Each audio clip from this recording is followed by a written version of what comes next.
걸쳐, 저온이 걸쳐만 여러분들이 좀 기억하시면 됩니다. 저당권, 그 다음에 원리금, 위험, 그 다음에 콜방어, 그 다음에 초과담보 5개. 저당권, 그 다음에 원리금, 위험, 그 다음에 콜방어, 초과담보 요 5개. 그래서 우리가 투투투, 발발발, 발투투 이렇게 해서 그 내용만 여러분들이 확인하시면 돼요. PF 이런 거는 뭐 여러분들이 지금 안 하셔도 대충 막 간만 좀 잡아 놓으시면은 요거는 나중에 하셔도 돼요. 그래서 우리 금융론 파트에서는 앞에 했던 MBS하고 그 다음에 리츠 요 두 개. 요 두 개가 핵심이라 보시면 돼요. 그래서 리츠를 여러분들이 공부하려면은 사실은 뭐 요거 많이 해야 돼요. 보니까 거기에 285페이지 한번 볼까요? 285페이지 보시면 막 조문 있죠, 조문. 이거 여러분들이 다 하셔야 되는데 요거 대신에 제가 정리해가지고 여러분들이 해놓은 부분만 여러분들이 좀 하시면 됩니다. 그리고 여러분들이 가져갈 수 있게끔 제가 정리를 해줍니다. 여러분들이 헷갈리지 않고 가져갈 수 있도록 정리해주면 그대로 가져가시면 돼요. 자, 우리가 리츠란 거는 뭡니까? 하게 되면은, 여러분 이제 부동산 공부하기 위해서 이제 학원에 왔으면은 뭔가 가져가셔야 돼요. 그래서, 물론 시험에 합격해야 되는 것도 중요하지만은, 이제 밖에 나가서 여러분들이 리츠란 것도 좀 관심 가져주시고, 요즘 뭐 주식 많이 하니까 뭐, 주식은 당연히 여러분들이 뭐 알고 있을 거고, 그 다음에 채권 관계라든가, 주식 채권, 그 다음에 리츠, 그 다음에 달러 이런 거 있죠. 이런 것들, 그 다음에 광물, 금은 이런 것들 여러분들이 분산 투자하는 것들도 여러분들이 학원 다니면서 그런 것들도 조금 배우셔야 돼요. 그런 것들도 그게 여러분들 가져가는 거라 봐야 됩니다. 그게 뭐 가상화폐도 괜찮죠. 뭐 가상화폐도 괜찮고 이렇게 해서 분산 투자하는데 리츠는 뭡니까 하게 되면 얘는 배당주입니다. 배당주. 우리가 외국의 주식을 투자 많이 하는 이유는 외국 주식이 뭐가 많아? 배당이 많아요. 배당이 많아. 근데 우리나라는 배당주가 많이 없어요. 근데 리츠에는 주식 차익보다는 이게 배당주라는 걸 여러분들이 조금 기억해 주시고, 자, 돈 많은 우리 친구는 부동산 개발 사업에 큰 돈 투자해 가지고 돈을 엄청 벌었다는데, 나는 돈이 없는데 부동산에 어디 투자하지 하면 리츠 주식을 사시면 됩니다. 그래서 우리가 요 리츠라는 것은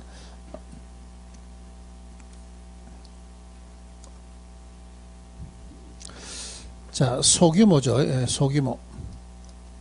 큰 돈이 없는 우리 투자자들이 작은 자본을 가지고 개발 투자를 할 수 있는 게 리츠라고 보시면 돼요.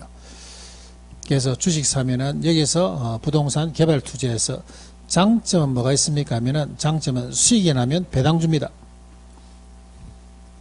그 다음에 내가 산 주식의 차익도 누릴 수가 있어요. 요 두 개를 누릴 수 있는 게 이게 장점이에요.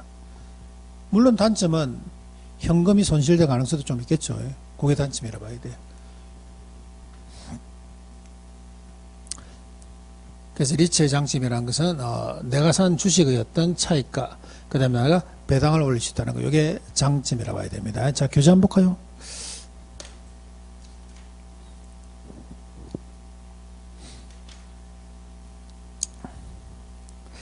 자, 281페이지 한번 읽어봐 봅니다. 줄 긋지 마시고 그냥 읽어봐 볼게요.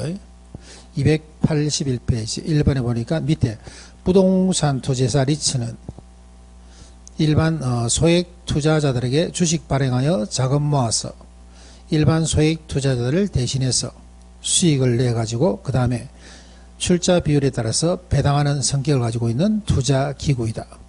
우리나라의 경우에 리츠는 상법상 주식회사로만 설립되어야 한다. 따라 읽고 있습니까? 그 다음에 두 번째 보니까 이러한 것들은 지분형 간접 투자 방식입니다. 지분형 간접 투자 방식. 간접 투자 방식이라는 것은 무슨 말입니까? 하게 되면은 내가 여기다 직접 투자 안 하죠. 주식을 사물로 해서 돌아간다 봐야 돼. 주식을 사물로 해서 투자 방식이 돌아간다 보셔야 됩니다. 이걸 갖다 우리는 간접 투자 방식이라고 그래요. 자, 그 다음에 세 번째 보시면은 거기에 장점은 뭐가 있습니까 하면 배당에 따른 이익과 그 다음에 매매 차익이죠. 매매 차익을 향유할 수 있는 것은 장점. 단점은 뭐가 있습니까 하면 단점은 원금 손실될 가능성이 있다는 것은 단점이라 보시면 돼요. 그 다음 네 번째 보시면 리츠라는 것은 소액 투자자가 주주로 참여하고 주식시장에서 자유롭게 거래한다는 점에서 부동산 신탁과는 다르다.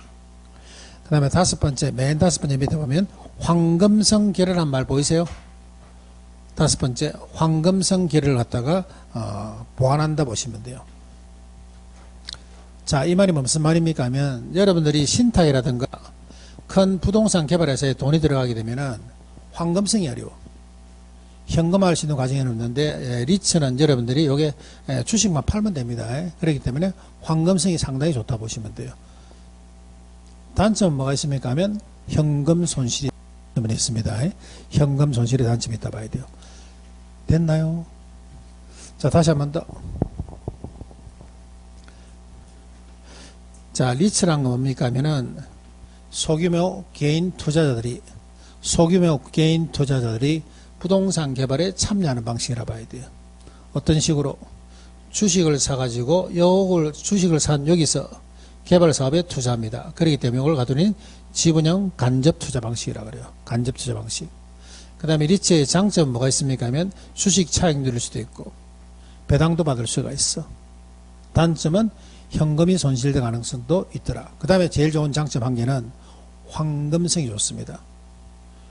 아시겠죠? 황금성이 좋아. 우리 부동산 투자의 단점 중에서 보시면은 부동산 투자의 단점에 보면은 황금성이 어렵다는 것이 이게 큰 단점이야. 유동성이 안 된다는 거. 그런데 여기는 리츠에 자금이 들어가게 되면 황금성이 쉽다는 게 이게 장점이라 봐야 됩니다. 어떻게 하면 돼요? 그냥 주식 파시면 됩니다. 아시겠죠? 그냥 파시면 돼. 요게 리츠입니다. 리츠. 됐나요? 자, 그러면 리츠의 종류는 뭐가 있습니까 하면 세 가지가 있어요.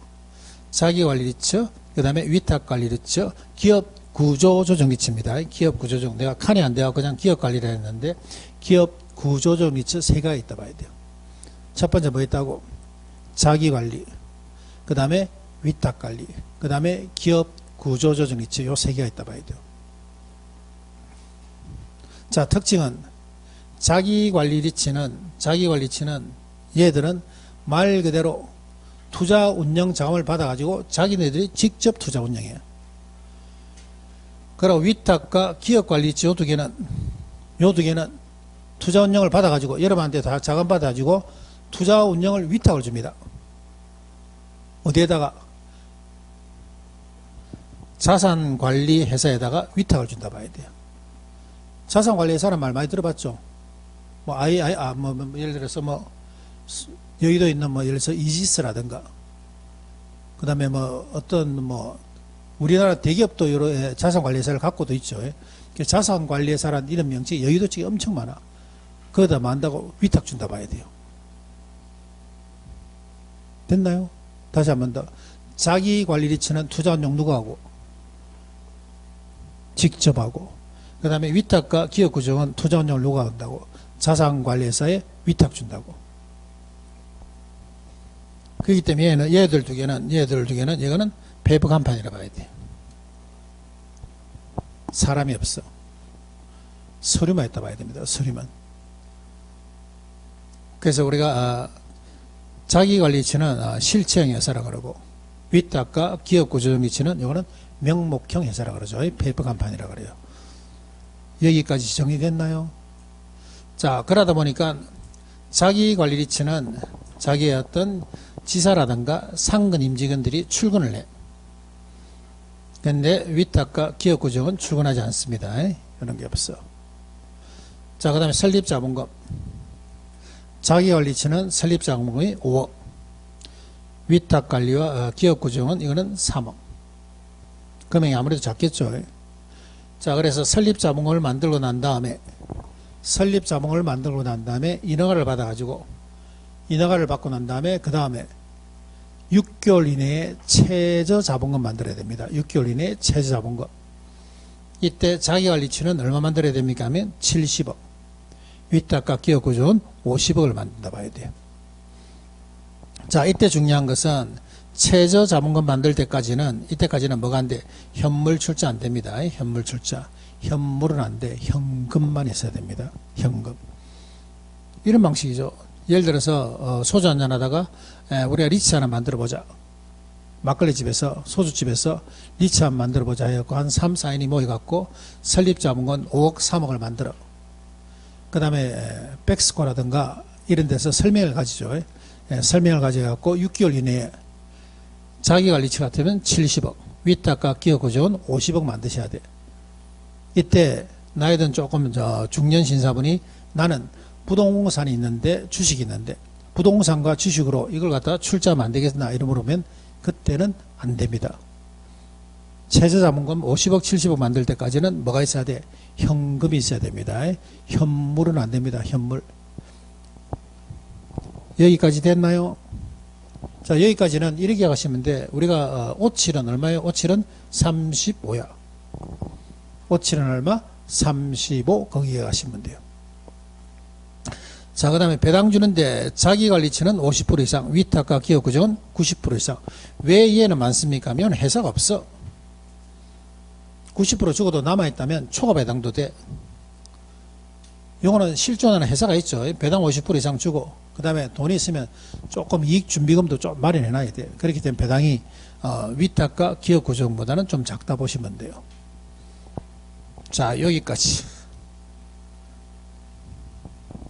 여기까지는 5,7은 35 기억하시면 됩니다. 5,7은 35. 자, 자기관리처 설립자본 얼마? 5억. 6개월 일 얼마? 70억. 5,7. 위탁과 기업구조는 설립자본은 얼마? 설립자본 얼마? 3억. 그 다음에 5,7은 얼마? 35. 6개월 이내 얼마? 50억. 됐나요? 5,7, 35 기억했나요? 그 다음 배당 줍니다. 배당 주는데 항상 머릿속에는 자기관리는 실체형 회사이기 때문에 위탁과 기업구조보다는 배당이 많다 봐야 돼. 배당이 적다 봐야 돼. 회사 운영을 해야 되기 때문에. 그렇기 때문에 자기관리는 몇 프로 이상? 50%. 위탁과 기업구조는 90% 이상 배당 줄 수 있습니다. 그 다음에 우리가 설립자본금, 그 다음에 최저자본금 만들기 때까지는 절대적으로 뭐라 하는데 현물 출자는 안 돼. 현금만 필요합니다. 자, 그 다음 1인당 주식 소유한도입니다. 자, 요 4개는 여러분들이 기억할 게 울산도 마찬가지예요. 울산도 예를 들어서 미분양이 있어. 그럼 미분양을 처리하는 길은 뭐밖에 없어? 요거밖에 없어. 울산에 미분양 처리하는 것은 리츠밖에 없다니까요. 리츠로 자금 모아가지고 리츠로 자금 모아갖고 미분양을 사들입니다. 일반 기업에 사들이면은 정부가 그걸 갖다가 공공임대주택을 놔주면 돼.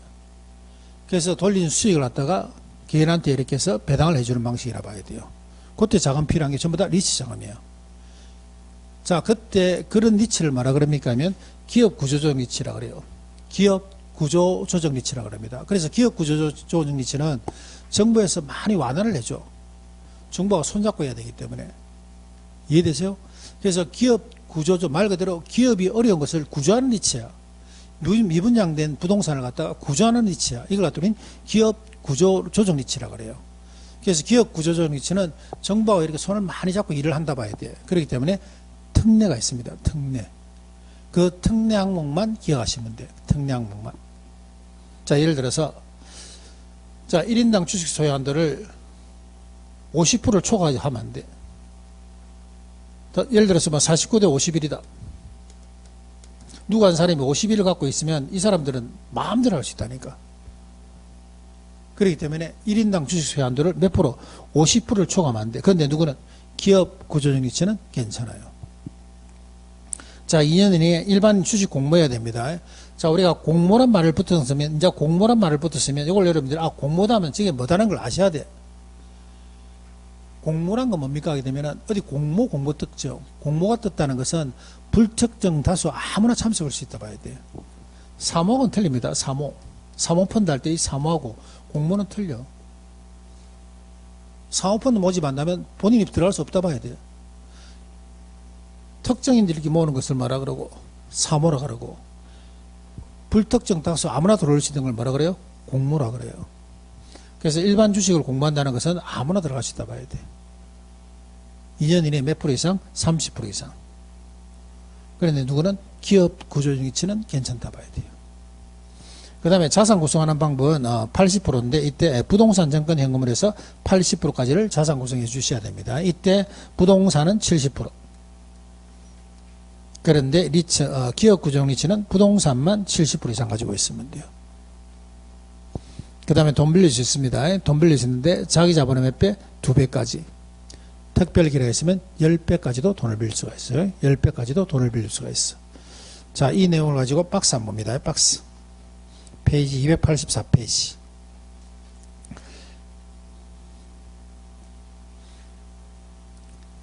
(284페이지) 오시면은 그게 부동산 투자회사법 돼 있죠. 25, 26회, 27, 29, 30, 34, 35, 36회. 그러면 이 표 안에서 거의 한 문제 나온다 봐야 돼요.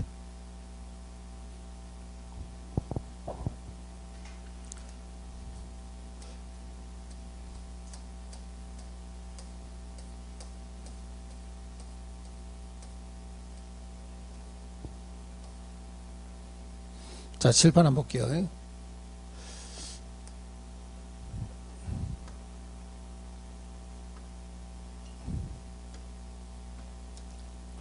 자, 우리가 파트 6번, 여기에 금융론 파트입니다. 금융론 파트. 그럼 우리가 금융론 파트를 보니까 순서가 요래 됐어요. 이렇게. 그럼 여러분들이 집에 가서 복습하실 때는 이런 것들은 보실 필요 없습니다. 이런 것들은 복습할 필요 없어. 원금, 원리금, 채용객상은 요거. 주택연금 이런 거 볼 필요 없죠. 이런 거. 이런 걸 왜 복습하는데? 복습할 필요가 없지. 시험에 나올 건데 맞췄습니다. 복습 안 해도 맞춰죠. 제하고 공부하는 과정에서 이런 것들은 공부 안 해도 돼. 그냥 제하고 마시면 돼요. 자, 집에서 공부해야 될 게 이거죠. 이거 MBS 정권 이거. 임원이가 이거 누구라고요? 저번이. 임원이가 이거 누구? 임원이가 골초가 이거 누구? 저번이 골초. 요거 하셔야 돼요. 요거. 그 다음에 지금 할 거 리츠 요거. 그럼 여러분들 집에 와서 금융론을 복습하려면 딱 정해지잖아. 원금을 이금 최정시 요거 이해하시고, MBS 정권 박스 하나 이해하시고, 그 다음에 리츠 요거 박스 있는 거 요거 하나 이해하시고, 요거 외우게끔 제가 해드리죠. 그냥 외우라는 게 아니고 여러분들 이렇게 외우면 됩니다. 외우게끔 해줘. 임원이 골초 하면서 네, 외우게끔 해줘. 이것도 마찬가지입니다. 리츠 이것도 제가 외우게끔 해줍니다. 그냥 외우라는 게 아니죠. 외우게끔 해줘. 이렇게 하면 쉽습니다. 외우게끔 해줘. 그럼 여기 세 개만 여러분들 정리하면 금융론 넘어가도 되잖아요. 이거. 공부할 게 없다니까요. 넘어가도 된다니까.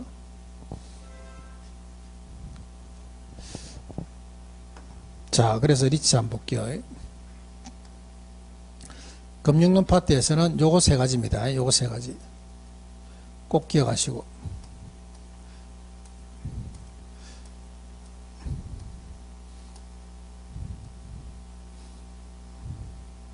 자, 교재 한번 볼게요. 교재 284페이지.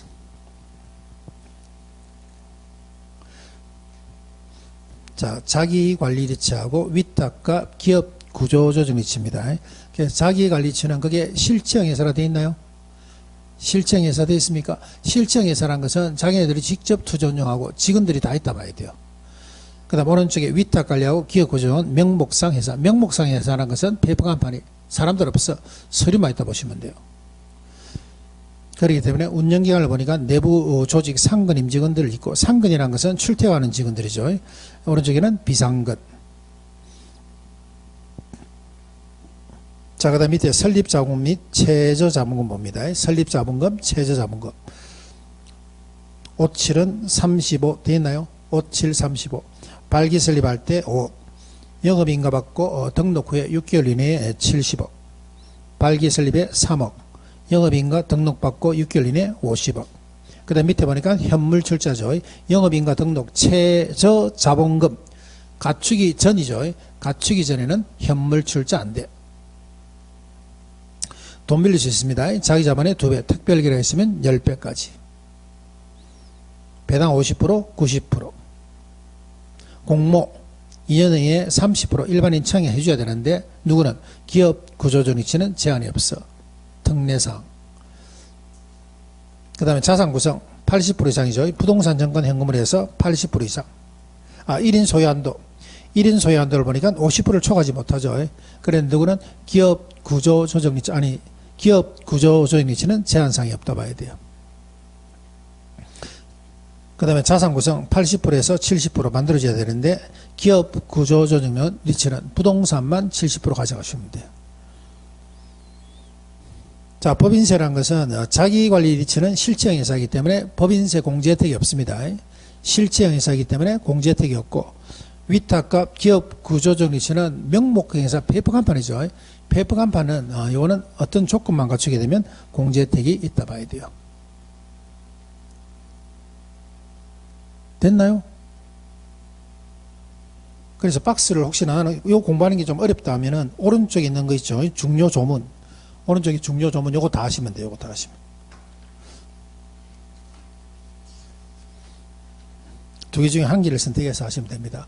박스를 할지 조문을 할지. 자, 칠판 한번 볼게요.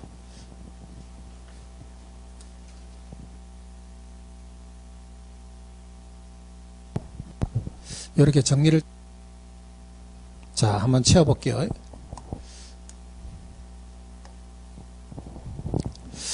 자, 자기관리리츠입니다. 자기관리리츠. 지사 및 상근 임직은 있고 없고. 자, 같이 같이 한번 메꿔볼게요. 같이. 지사 및 상근 임직은 있고 없고. 있고. 위탁과 기업 고정은 있고 없고. 없고. 자, 설립 자본금, 자기관리치 얼마? 5억. 자, 6개월 후에 얼마 만들어야 됩니까? 얼마? 최저 자본금 얼마? 70억. 얘는 뭐고? 얘는 설립입니다. 설립. 인가 또는 등록 받기 위해서 만드는 자본금. 그 다음에 인가 등록 받았죠? 이렇게 설립했어. 그 다음에 이거는 최저 자본금 만드셔야 돼요. 6개월 이내에. 그게 70억이라고. 얘들은 얼마? 3억. 얘도 3억. 최저 자본금 얼마? 50억. 자, 이때까지는, 여기까지는 뭐가 안 되고, 여기까지는 현물 출자 안 되고. 배당. 자기관리치는 실체 있는 회사죠. 그래서 실체 회사가 있기 때문에 얘보다는 배당이 적다 봐야 돼. 얘는 페이퍼 간판이야. 얘보다 배당 적다 봐야 됩니다. 몇 프로 이상? 50%. 얘들이는 90%. 됐나요? 그래서 57은 얼마? 35. 요거 맞추면 돼요. 57은 얼마? 35.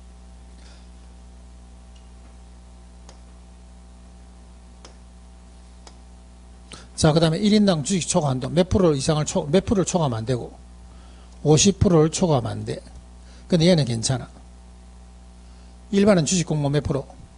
30% 이상 해주셔야 됩니다. 50 더하기 30은 얼마예요? 80. 그럼 여기는 80%. 자산 구성 몇 프로? 80%. 그럼 여기는 57은 35였으면 여기는 50 더하기 30은 80이고 마시면 돼. 얘는 괜찮아요. 얘는. 됐나요? 자, 우리가 처분 제한이라는 게 있는데 1년 이상 팔지 못하는 처분 제한이 있어. 1년 안에 자꾸 팔고 사고 하게 되면 투기로 되기 때문에 너희들은 1년 이내는 절대 팔지 못하게끔 처분 제한이 돼 있어. 근데 얘는 괜찮아. 얘는 돈 빌릴 수가 있습니다. 몇 배까지? 몇 배? 2배? 그죠? 특별 거래가 있으면 몇 배까지? 10배까지. 요것만 여러분들이 오면 되는데. 그래서 여기에서는 그냥 외우는 게 아니고 57은 얼마예요? 57은 얼마? 35. 50 더하기 30은 얼마? 80. 요것만. 그럼 결론적으로 이것도 뭘 해야 됩니까? 항목이야, 항목. 요건 여러분들이 항목만 외우시면 돼, 항목. 앞에부터 상근 임직은 설립 자본금, 최저 자본금, 배당, 1인당 주식 소유한도, 일반인 주식 공모, 그 다음에 자산 구성, 처분 제한, 차입. 요거 항목만 여러분들이 기억하시면 돼요. MBS하고 똑같습니다. MBS하고 똑같아요. 항목만 기억하시면 됩니다.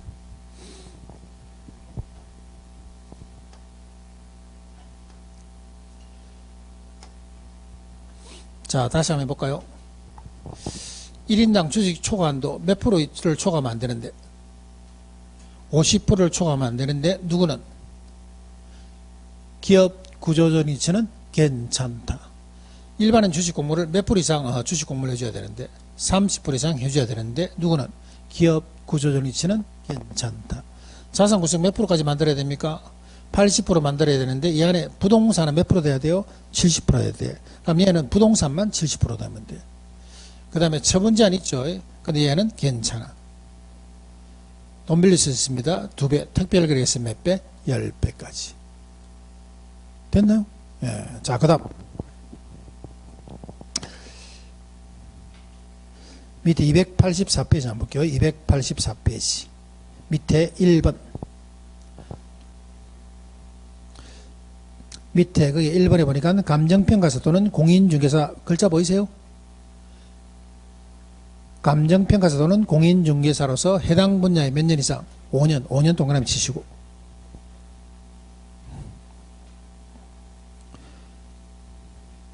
그 다음 밑에 옆에 보니까 석사학위 소지자죠. 석사학위 소지자로서 투자 운영과 관련된 업무에 3년 이상, 3년 동그라미 치시고. 자, 이런 사람들은 상근 자산운용 전문 인력이 될 수 있습니다. 전문 인력이 될 수 있어. 근데 여기다 플러스 추가되는 게 있는데,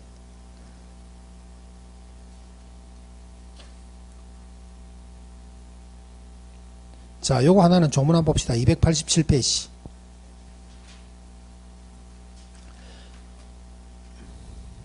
(287페이지) 보니까 그게 제22조 돼 있죠. 22조. 자기관리 부동산 투자사의 자산운용 전문인력. 요거 하나 체크할게요. 요거 하나.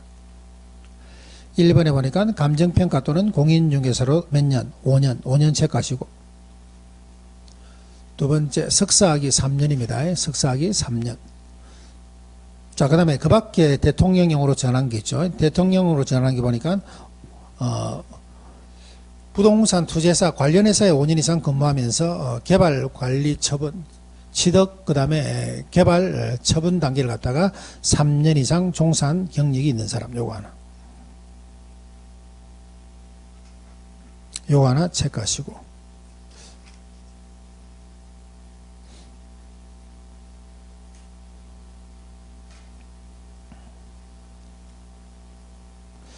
자, 뭐, 그 정도만 해놓으시면 됩니다. 그 정도만. 나머지는 여러분들이 또 뭐, 우리가 3, 4월 달에 또 공부하니까 추가로 조금 하시면 되고.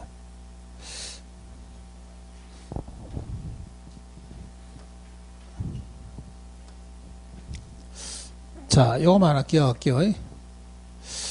자, 자기관리 리츠는 투자운용 누가 합니까? 자기관리, 자기가 직접 하죠. 예, 그래서 실체형. 얘는 위탁과 기업구조는 요거는 투자운용 누가 합니까? 자산관리 회사에 위탁합니다. 자산관리 회사에 위탁한다 봐야 돼요. 자산관리 회사에 위탁합니다. 그래서 이걸 우리는 폐법 간판이라고 그러죠. 폐법 간판이기 때문에 법인세 감면 혜택이 있다 봐야 돼요. 자, 그거 여러분들이 기억해 놓으시고 이제 박스만 채우시면 돼요. 박스만. 자, 상근 임직원 얘들은 있고 얘들은 없고. 57은 얼마입니까? 57은 35. 50에다가 90. 그 다음에 50에다가 30에 다음에 얼마? 80. 그리고 차입은 2배에서 10배 숫자.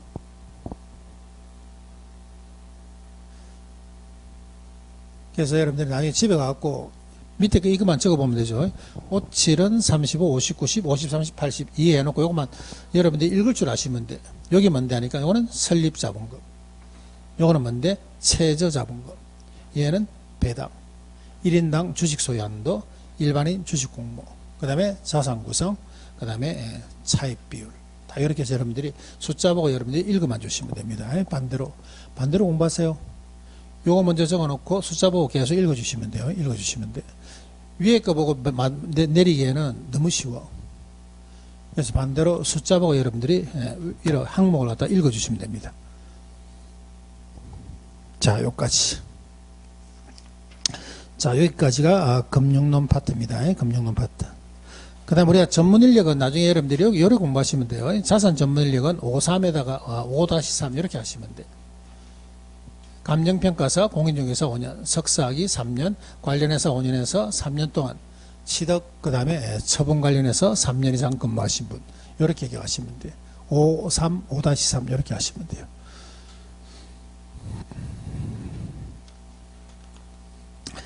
자, 그 다음에 자, 금융론 파트는 이렇게 하고, 자, 그 다음에 7번째 파트, 개발관리 마케팅 한번 볼까요?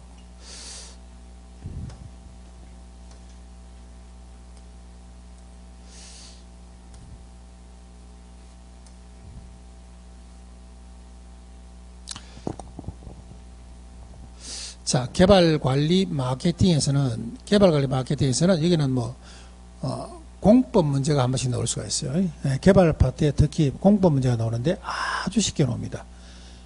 공법 문제는 그렇게 나올 수가 없어. 근데 우리 부동산 학교에 나오는 공법 문제는 엄청 쉽게 나와. 그래서 개발관리 마케팅, 뭐, 보면은, 뭐, 한 문제씩. 그 다음에 개발관리 마케팅에서 한 문제가 더 추가된다면 한 4문제 정도. 4문제 정도. 여러분들 점수 받아가기에 엄청 좋은 파트라 보시면 돼요. 점수 받아가기에. 그리고 마케팅 같은 경우는 꼭 한 문제 나옵니다. 꼭 한 문제씩 나와. 한 문제씩. 자, 구성이 어떻게 되는가 한번 볼게요. 제일 먼저 개발 파트 한번 볼까요? 자, 교과서.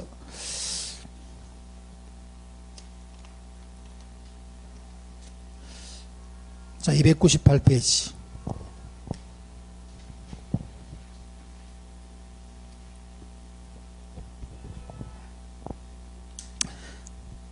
자, 오른쪽에 299페이지 보시면 맨 위에 양가로 3번 개발의 주체.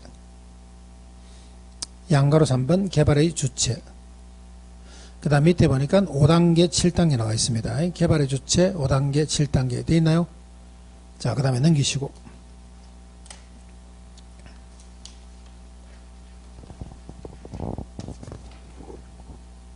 그 다음에 301페이지. 개발위험, 법십이죠. 개발위험, 요거 301페이지. 그 다음에 303페이지. 개발의 타당성 문서. 개발의 타당성 문서. 요까지는 여러분들이 순수만 좀 기억하시면 됩니다. 순수만. 크게 어려움이 없고 순수만 기억하시면 돼. 그 다음에 306페이지. 신개발, 재개발 나와 있죠. 신개발, 재개발. 신개발, 재개발 방식. 요거 306페이지. 요거는 공법입니다. 아주 쉽습니다.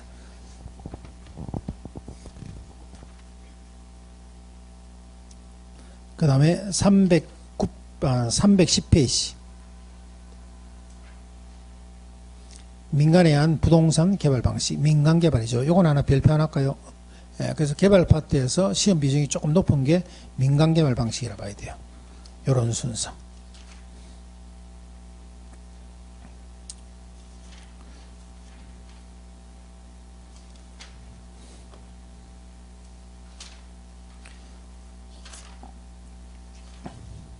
자, 그래서 299페이지 한번 볼게요. 299페이지.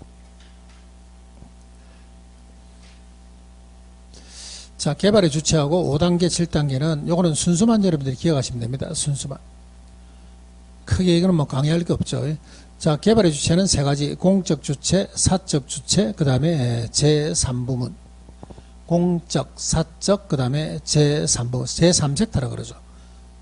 굳이 뭐 설명을 안 해도 공적 주체라는 것은 국가, 지자체, 사적이라는 것은 토지 소유자, 개인, 개발업자, 조합 이런 사람들. 그 다음에 굳이 본다면 뭐 저게 제3섹터 조금만 좀 보면 되겠죠. 제3섹터라는 것은 공 플러스 사입니다. 공적 주체 플러스 사적 부주체. 그래서 인허가, 법률적인 어떤 인허가 문제는 이게 공이 맞고, 그 다음 기술 비용은 사가 맞는다 봐야 돼요. 대표적인 것이 민관이죠. 합동개발사업 이런 것들. 민관, 합동개발사업 이런 것들이 대표적인 제3부문이자 제3섹터. 그 다음에 5단계 계획협의 인가 시행처분. 5단계에서는 계획협의 그 다음에 인가 시행처분. 7단계에는 아이디어 구상, 예비 타당성 분석, 부지 매입. 타당성 분석, 금융 일으키고 건설, 마케팅 본다 보시면 돼요. 자, 7단계 한번 볼게요. 7단계.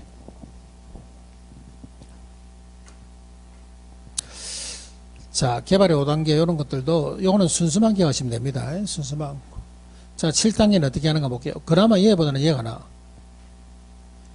얘는 뭐 거의 시험 문제 잘 안 나와요. 근데 얘 한 번씩 나와, 한 번씩.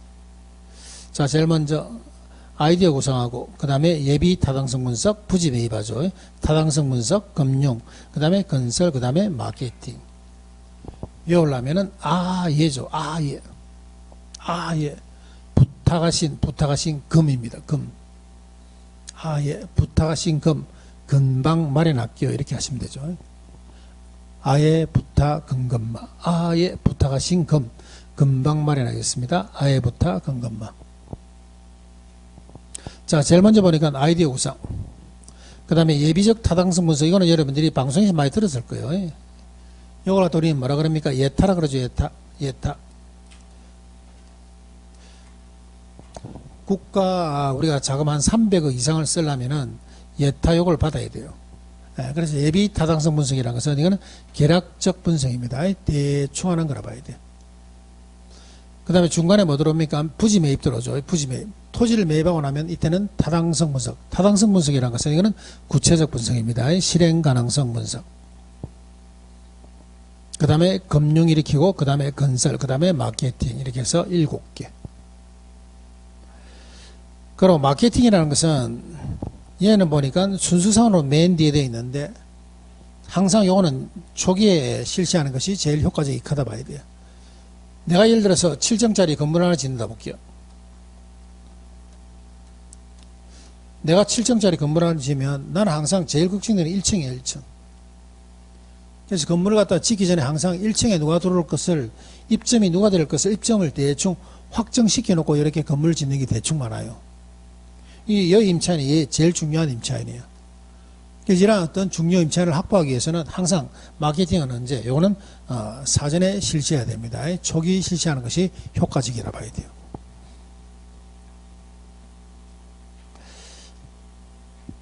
자, 체크는 어디 합니까? 하면은 거기 300페이지 돼 있죠.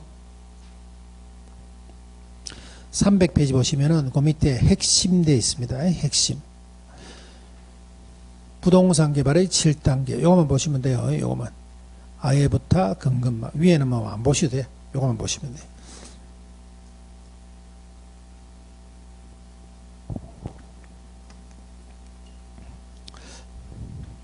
자, 그래서 여기까지는 순수만 기억합니다. 개발의 주체에서는 공적, 사적, 제3섹터. 5단계에서는 계획입인가 시행처분. 7단계에서는 아예부터 근근마. 순수만. 자, 그 다음에 301페이지 보니까 부동산 개발의 위험 나와 있습니다. 위험.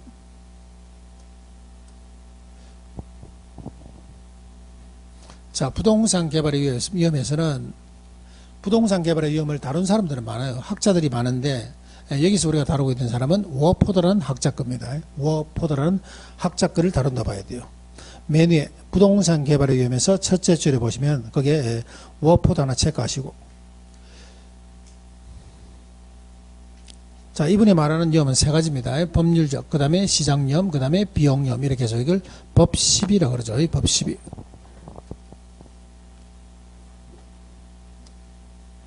이걸 갖다 우리는 법 10이라고 합니다. 법 12.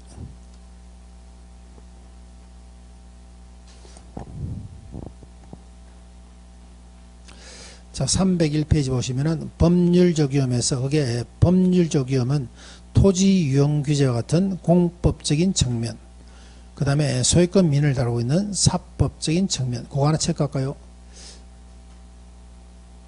토지 이용 규제를 다루는 공법적인 측면과 그 다음에 소유권 민을 다루는 사법적인 측면에서 발생하는 위험을 말한다. 그래서 이런 위험을 밑에 보니까 최소화하기 위해서는 밑에 이용계획이 확정된 토지를 구입하는 것이다. 토지 이용계획이 확정된 토지를 구입하는 것이다. 자, 칠판 한번 볼게요.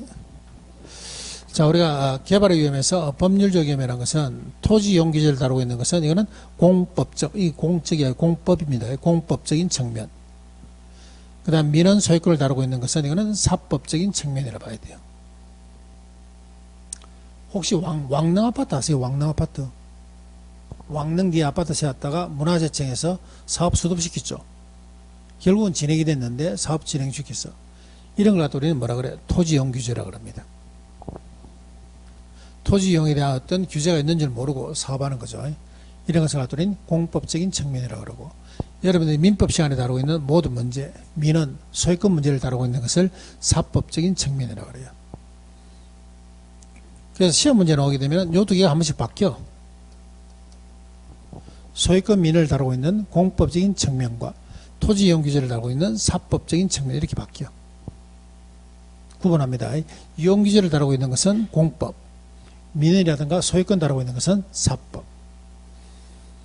그래서 토지 이용 계획이 확정된 토지를 구입하는 것이, 이용 계획이 확정된 토지를 구입하는 것이 법률적 위험을 최소화하는 것이다. 어떤 위험을? 법률적 위험을 최소화하는 것이다. 여기 또 바뀌죠. 여기 시장 위험을 최소화하는 것이다. 그럼 여기서 나올 수 있는 것은, 여기에 출시될 수 있는 것은 요 두 개가 바뀌거나, 안 그러면 이 법률이란 말이 여기에 시장이란 말로 바뀌거나, 이런 것밖에 없습니다. 그래서 체크만 잘 해놓으시면 돼요. 토지 이용 규제를 다루고 있는 것은, 요거는 어떤 측면? 공법. 민원 소유권을 다루고 있는 것은 사법적인 측면이라 봐야 돼요. 그래서 토지 이용 계획이 확정된 토지를 구입하는 것은, 이거는 시장 위험을 최소함이 아니고, 이거는 법률적 위험을 최소함이다. 이렇게 하시면 돼요. 자, 그 다음에 그 밑에 시장 위험이죠. 시장 위험에서는 시장 연구하고 시장성 연구가 나옵니다. 우리 부동산 학교에서 시장이 나오게 되면은 항상 따라 나오는 것은, 부동산 학교에서 시장이 나오면 항상 따라 나오는 것은 수요 공급이라 봐야 돼요. 부동산 학교론에서 우리가 시장이란 말이 나오면 항상 수요 공급이 나옵니다. 그래서 수요자하고 공급자의 어떤 개수가 안 맞다는 거지. 수요자는 예를 들어서 뭐 500밖에 안 되는데 공급을 갖다가 1000으로 했습니다. 이런 것들. 이런 걸 갖다 우리는 시장 위험이라 그래요. 자, 그러면은 시장 연구가 끝났습니다. 수요자가 있다 하더라도 이 수요자가 뭘 해줘야 됩니까? 매매 임대 분양을 해줘야 돼. 그래서 매매 임대 분양을 다루는 것이 이게 시장성 위험에서 시장성 연구라 그래요. 시장성 연구. 그러면 수요 공급을 다루는 것은, 수요 공급을 다룬다는 것은 요거는 무슨 연구? 시장 연구. 그 다음에 거기에 따른 수요자에 따라서 매매 임대 분양을 다룬다는 것은 이건 시장성 연구라 보시면 돼요. 이때 시장성 연구에서 대표적인 것이 여기 흡수율 분석이죠. 흡수율 분석. 그래서 우리가 흡수율 분석이라는 것은 요거는 분양률 분석하는 거예요. 과거 자료를 분석해서 이거는 미래를 예측하는 분석이 요게 흡수율 분석입니다. 얘하고 짝지되는 거 있죠. 민감도 분석. 자주 나옵니다. 두 개. 얘 두 놈은 시험에 참 자주 나와요. 민감도 분석하고 흡수율 분석. 자, 교재 한번 볼까요?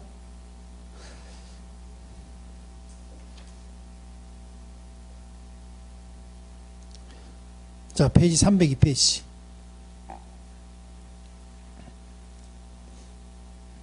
거기 핵심에 보니까 시장 연구해놓고 오른쪽에 수요 공급, 시장성 연구해놓고 오른쪽에 매매 임대, 그 다음에 흡수율 분석해놓고 거기 보니까 쭉 보니까 밑에 과거 추세를 파악하여 그게 미래 동그라미입니다. 미래의 어떤 분양률을 예측하는 거죠. 과거 추세를 파악하여 이거는 미래 흡수율을 예측하는 겁니다. 미래 체크하시고, 그 다음 비용률이라는 것은 이거는 최대 가격 보전계약, 다시 말해서 시공사 시행사 간에 가격을 갖다가 딱 요선까지만 받으라는 거죠. 요까지만 받으라는 것이 그게 최대 가격 보전계약입니다. 책임준공이라는 말 들어보셨죠? 가격을 요까지만 딱 받고 니는 무조건 책임준공을 해야 된다. 요게 비용위험을 줄이는 거예요. 그래서 최대 가격 보전계약을 체결하게 되면 위험은 당연히 감소되겠죠. 그런데 사업비는 어떻다? 증가한다 봐야 됩니다. 사업비는 증가한다 봐야 돼요. 비용위험도 밑에 그 보충만 보시면 됩니다. 보충. 최대 가격 보전계약 2번. 최대 가격 보전계약 체결 시 비용위험은 줄어든다는 장점이 있지만 사업비는 어떻다? 상승한다는 단점이 있다. 그 다음 밑에 보니까 흡수율 분석하고 민감도 분석 그거 하나 체크해 놓을게요. 별표. 민감도 분석과 흡수율 분석 별표. 민감도 분석이라는 것은 여러가지 어떤 투입 요소 중에서 투입 요소를 조정함으로써 결과치 수익성 내부 수익률이죠. 결과치 수익성 내부 수익률을 예측하는 것이 이게 민감도 분석. 흡수율 분석이라는 것은 분양률이죠. 과거 자료를 토대로 해서 미래의 분양률을 예측하는 것은 흡수율 분석. 아주 자주 나옵니다. 요거.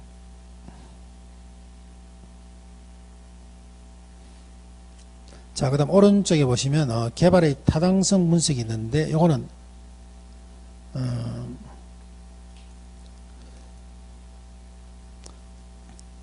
자, 305페이지 한번 볼까요? 305페이지.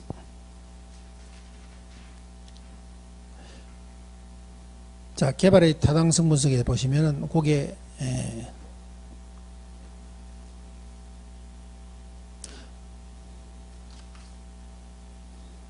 다시 303페이지 한번 볼게요. 303페이지. 303페이지 보시면은 부동산 분석의 체계 해놓고 거기에 보니까 5개로도 되어 있고 2개로 되어 있는 거 보이세요? 요거는 순서를 여러분들이 5개로도 기억하시고 2개로도 기억하시면 돼. 내용은 어려운 거 없습니다. 내용은 절대 어려운 게 없어. 자, 개발의 타당성 분석에서는 이와 같이 5개로도 기억하시고 2개로도 기억하시면 돼요. 자, 내용은 어려운 거 없습니다. 지역 경제를 분석한다는 것은 개발 파트에 있어서 이쪽에 지역 경제를 분석한다는 것은 모든 부동산을 다 열어놓습니다. 상업용으로 할까, 주거용으로 할까, 공업용으로 할까. 모든 부동산을 다 열어놓고 수요 분석하는 것을 이걸 뭐라고 한다고? 지역 경제 분석이라고 그래요. 키는 모든 부동산입니다. 모든 부동산. 자, 그 다음에 나는 여기서 주거용 부동산으로 하겠다 하는 것이 이게 특정 부동산입니다.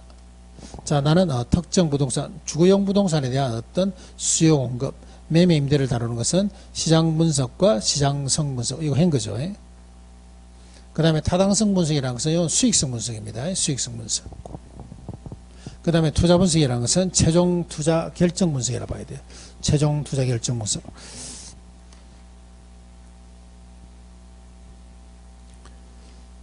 자, 한번 체크해 볼까요?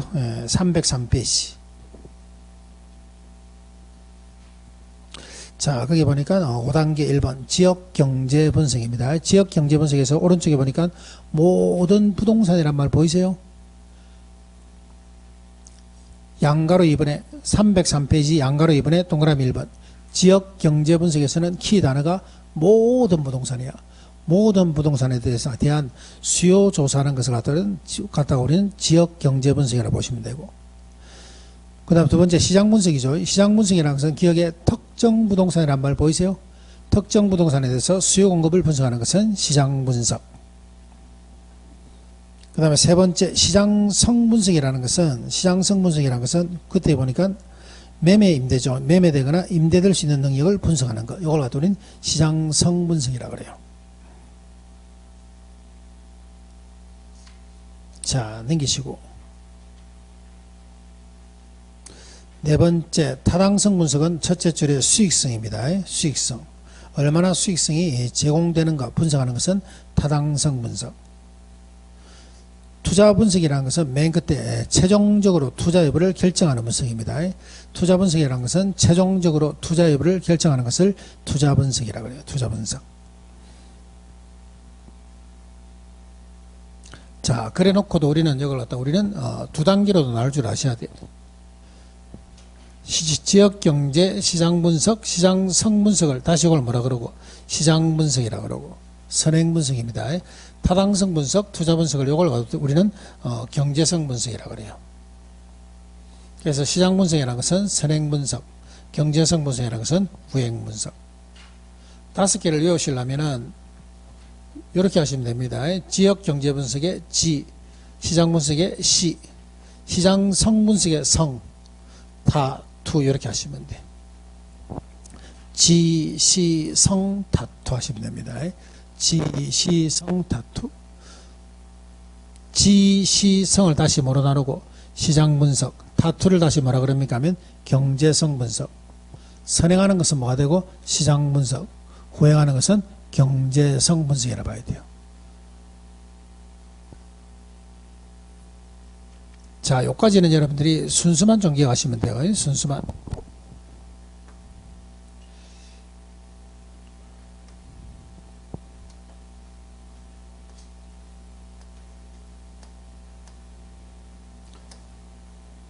자, 우리가 주체 한번 볼게요. 주체 세 가지, 공적, 사적, 그 다음에 제3부분, 삼색다. 5단계 계획협의, 인가, 시행처분. 7단계 아예, 부타, 근검마. 그 다음에 개발위험은 법시비. 그 다음에 타당성 분석에서는 여기는 지시성 타투. 그 다음에 시장용, 시장 분석과 경제성 분석. 1, 2월 달에는 요거 순서만 기억하시면 됩니다. 순서. 내용은 여러분들이 성인이기 때문에 내용 나오는 것에 대해서는 안 틀려. 내용은 중요한 게 아니죠. 내용은 제가 찍어드리죠. 시험 문제, 기출문제 나오는 내용 뻔해. 그렇기 때문에 순서를 기억합니다. 첫 번째, 주체는 공적, 사적, 제3색다. 5단계 계획협의, 인가, 시행처분. 7단계 아예, 부타, 근검마. 위험, 법, 시비. 그 다음에 타당성 분석에서는 지시성 다투로 하기도 하고, 두 개로 하게 되면 시장 분석과 경제성 분석. 아시겠죠? 여기까지는 순수만 기억하시면 돼요. 순수만. 내용은 안 없습니다. 순수만. 자, 좀 쉴까요? 예.